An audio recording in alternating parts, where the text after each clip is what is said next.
Hi, I have a question for you. One night, probably in the wee hours of the morning, technically, I would say 3 a.m., 4 a.m., we were woken up by 3 knocks in a house that we had just moved into.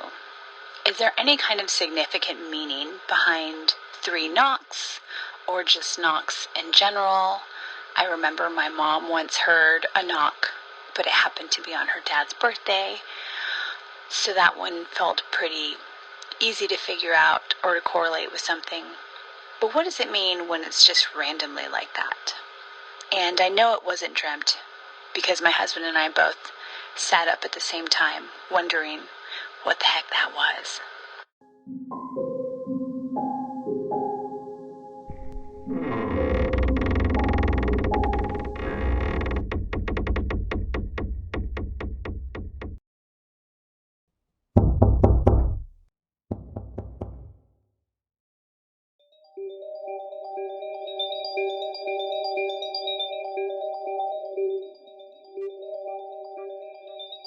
Hey witches, seekers, and lovers of the weird. Welcome back to Around the Cauldron.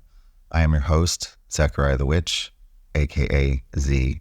Today I have a quick, albeit chilling episode that is inspired by a question that I received that you just heard. So, what does it mean to wake up in the middle of the night and hear 3 knocks? What does it mean? What does it mean? That question was from my friend Jess. Shout out to Jess. Thank you so much. So let's get into this episode. And this episode is going to be all about 3 knocks in the night. A mystery of paranormal or psychological. But seriously, folks, if you hear 3 knocks when you drive in your car, especially at night, forget the ghosts. It could be your suspension system. It could be your brakes, your gears, your joints. Please pull over. Spirits might be eternal, but you're not. So before we jump straight to the underworld, or we try to blame a ghost or an apparition, maybe take a look into the psyche. Hearing knocks in the middle of the night can be tied to a few different things. There's hypnagogic or hypnopompic hallucinations, and those tend to happen when you are drifting in or out of sleep. Sound sensitivity, selective attention. Our brains are so intense, and they will always find a pattern because that's what human beings do. So if it's quiet and if it's dark and you just came from a noisy and busy and bustling day, your brain could be going, what was that? What was that? Because it's so used to hearing sounds all the time. Houses also make noises, pipes, temperature shifts, old wood settling in. And it can sound shockingly intentional if you're half awake or half asleep. But here's the thing. Just like Jess said in her message, both of them heard it. Both of them were awake and said, what was that? And I know it wasn't dreamt, because my husband and I both sat up at the same time, wondering what the heck that was. So let's go into the symbolism of the 3 knock superstition. The 3 knock superstition has a long and creepy legacy. Even my Irish ancestors and then partial Scottish ancestors in folklore, they're like, oh, okay, 3 knocks, you're gonna die. It's a death omen. It's the end. Goodbye. We're sorry, the number you have dialed is not in service at this time. Fuck you. In Christian circles, 3 knocks was mocking the Holy Trinity. In movies, you always hear about that. Like, I heard 3 knocks at 3 a.m. And then it's like, oh, it's a demon. In spirit communication, 3 is a number of balance, finality, and sometimes it's a calling card from the other side. I've never heard that one before, but that was something that I read on Wikipedia, so you're welcome. Sometimes though, and most of the time, in my experience, hearing sounds like that is not malicious. It isn't intended to be bad. It isn't ever purposeful in inciting fear. If it is a spirit, it's for attention.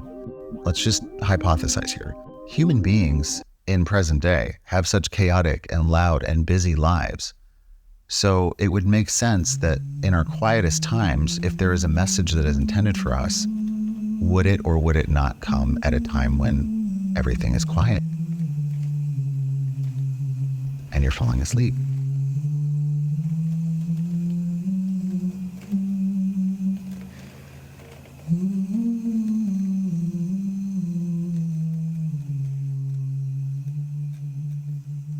Just saying, we're human, and that stuff is weird, and we don't want to have to deal with that and be creeped out. And it is creepy. It can be unsettling. It could be a lot of things. So what are the paranormal possibilities? Let's say that this knock is paranormal. If you both heard it, you were both awake, it was a shared experience, there was no physical source. So who or what was knocking? Was it residual energy from the house or the land? Was it a spirit that's trying to communicate? Or was it something feeding off of fear? In a lot of spirit work, a knock in its basic form of communication, it's an old school way of saying, hey, I'm here. And if it happens again, if you hear 3 knocks again at some point, note the time. Is it on a pattern? Is it on a cycle? Does it have a schedule? Because that could matter. And also pay attention to what you feel in your body when you have these experiences that you are certain are paranormal or unexplainable by natural means. Your body is a really good gauge. It gives you temperature updates. It gives you static and charged energy readings.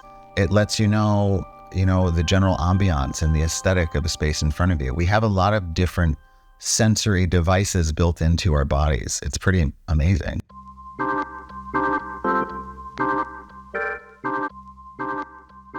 All right, I know. The knocking, the references to bad omens, the associations. Yeah. If this left you feeling a little bit weirded out or unsettled, or you just want to make sure that the energy in your space is clear, here's an example of a simple home cleansing ritual that you can do with anything that you have on hand in your house. The salt and sweep method. It's easy, believe me. You just grab a bowl of salt. It doesn't matter if it's sea salt, kosher, table salt, just salt, okay? It comes from the earth. Sprinkle a bit near a doorway or a window. And if you choose, you could say something out loud that is affirming and asserts your dominance of a space. One example would be, Big things and they ain't saying nothing. 100 motherfuckers ain't tell me nothing. I bees in the trap, bees in the trap. I bees in the trap, bees in the trap.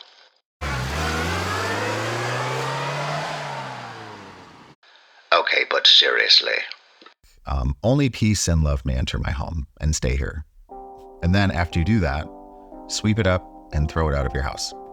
Just sweep it from wherever it was straight out the door. Okay, that's the salt and sweep method. Option number 2, you can fill a spray bottle with water, because some of you don't like smudging or smoke. So fill a spray bottle with water. You can add a little white vinegar. You can add a little bit of Florida water, whatever you choose. You could even add lemon juice, essential oil.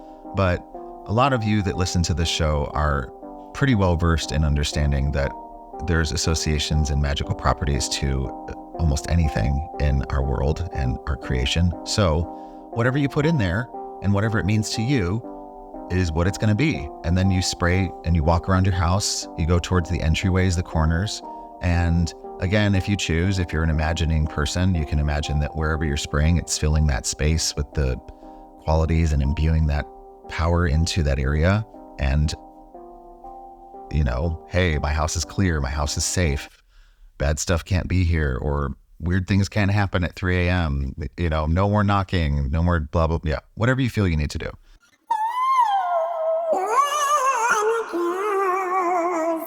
I'm gonna be here, oh my god. Ew, I'm annoying. I can see when you go poop in your bathroom. Okay, bye. Some other options for those of you that listen who are just spiritual and not witches, or, I mean, even what I just shared wasn't necessarily witchcraft. But what isn't, honestly? She's not a Christian! She could be a Jew and believe in It God. doesn't matter. She's tampering in dark-sided stuff. Some people like to read the Psalms. There's different Psalms that you can read out loud from the Bible. Some people like to read from other books of religious texts. There's, you know, nothing fancy, just simple ingredients, simple items. And it's mostly just your intention and your consistency and having a sense of authority when you do this. So in summary, going back to the original call. And I know it wasn't dreamt because my husband and I both sat up at the same time, wondering what the heck that was. Was it the house settling? Was it your brain falling asleep and waking up? Or was it something spectral, visiting and knocking? It's always up for us to decide in these moments if we experience them. But I will say, Jess, since you asked, if it happens again, definitely don't ignore it. I mean, ignoring it in general would have been weird because you both experienced it at the same time and you're asking the same question. So my advice to you is think back on when this occurred. Think back on why you both woke up to it and were confused. What was happening in your life around that time? What time was it? What day? What were some events and big moments happening? Make sure to keep your space sacred. Make sure to acknowledge any patterns, or is there a message that you're missing, But if it happens again and you don't like it, take my advice, do one of those rituals. Thank you for sending in your question and calling. We interrupt this program for a special news bulletin. If you happen to be in Chicago in June, I will be there for an event called Windy City PARAFEST. That's right, Windy City PARAFEST. You can go to their website. You can check out their social media. Tickets are still available. For those of you that are like, oh, but I can't go to Chicago. Oh my God, I don't live there. Or I don't want to fly because every flight that I see online with the plane is crashing. Oh my God, I get it.